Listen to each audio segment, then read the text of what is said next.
There's a deliberate strategy to disempower and completely disintegrate civil society in the way that we know it across the world. And that kind of plan and effort is coming through so clearly when you see the range of restrictions that have been introduced across the last 4 to 5 years. Large scale democracies like the US, the UK, Brazil, India, all of these have been on the Civicus Monitor watch list. And you're seeing this constant eroding of fundamental freedoms. Everything is moving very fast at the same time. And the problem now that civil society needs to navigate is the convergence between all these changes that are creating unique disruption into the sector. And that kind of, shine the light on the inequity, racism, globally.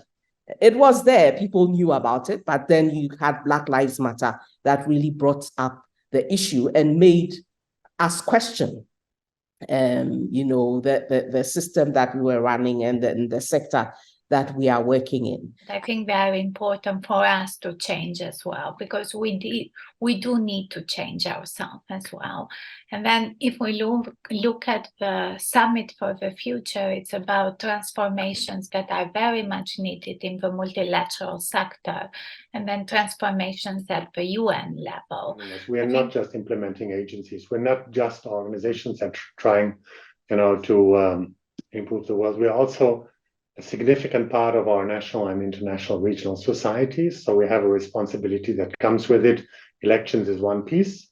Engagement with processes around the UN is another one, complex as it might be.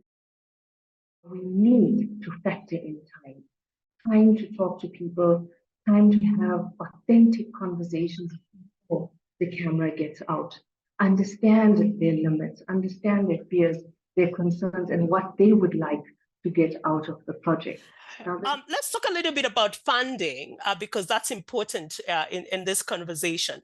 Less than 2% of the humanitarian funding goes to Africa-led organizations, less than 2%. In fact, the data is like 1.6%. Only that goes to Africa-led organization. And if you're an organization led by a woman of color, it's 0.6%.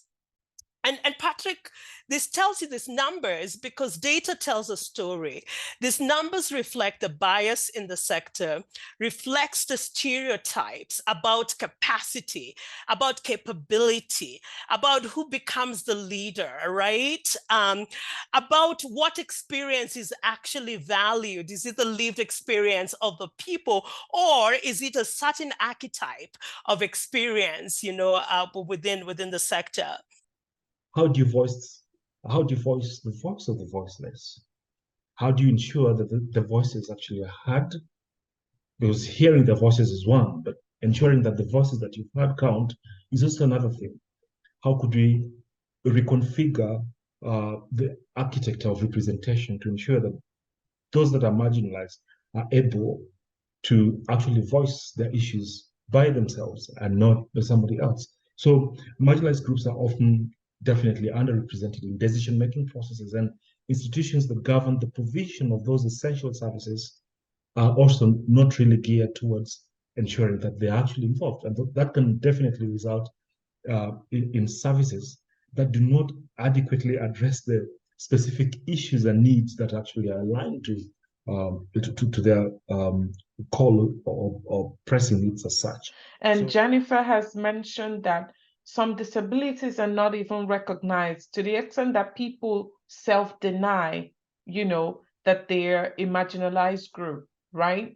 And just to be able to blend in with what culture perceives as okay. And Arnold had talked about linguistic marginalization, how people who don't speak majority languages are often left out of decision-making spaces because they can't even communicate, and they're not being provided with the tools that they need to be able to communicate at a decision-making level using their local languages.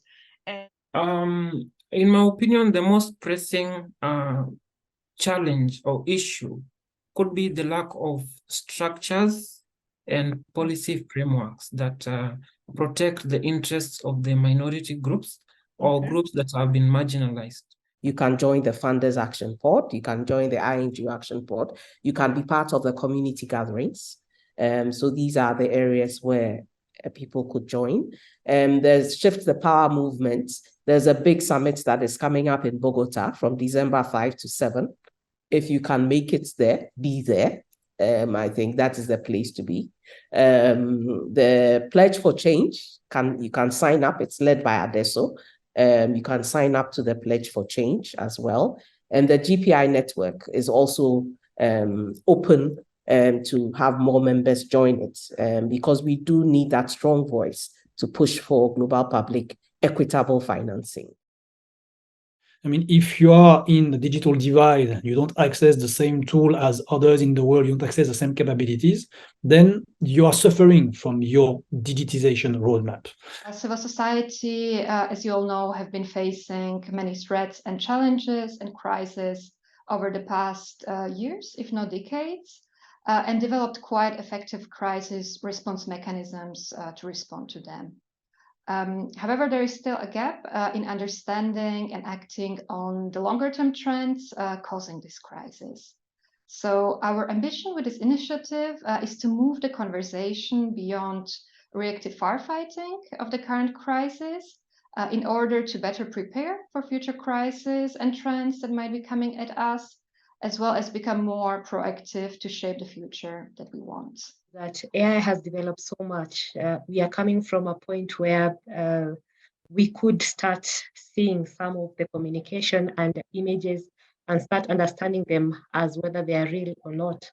And right now, as emerging technologies develop, we are starting to see the difficulty in determining whether information is real or not. And that is one of the many ways, is one of the great paradoxes of AI. At what point do we start thinking of it as a complete threat? And it is a threat in the context of disinformation. And at what point do we start to think about as something, it being a safety tool that you can use to safeguard against that threat that AI itself has created?